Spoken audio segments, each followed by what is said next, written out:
yung suspension po, halimbawa ng DILG, is not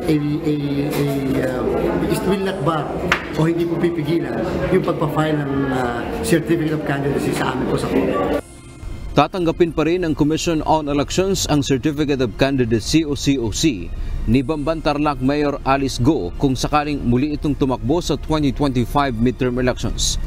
Ito ay kahit maipapataw sa kanyang suspensyon ang Department of the Interior and Local Government o DILG dahil sa isyong kinasasangkutan nito ngayon.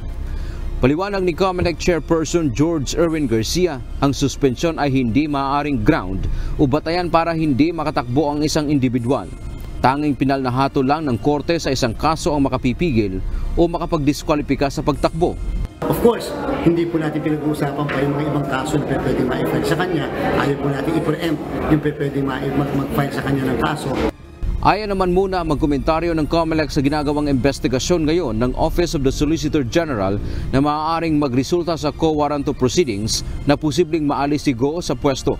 Samantala, kasunod ng isyu ngayon kay Mayor Go, nais lalo ng Comelec na mabigyan sila ng kapangyarihan na maghigpit pagdating sa pagtanggap ng COC sa eleksyon.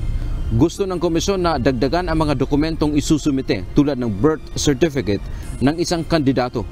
Ang Comelec, kung gustong maghigpit, ay aasa na may maipapasa na batas kung magpapasubmit tayo ng mga dagdag na requirements sa ating pong certificates of candidacy. Kasi po kung wala na dagdag na batas o bagong batas, hindi po kami makakapaghigpit.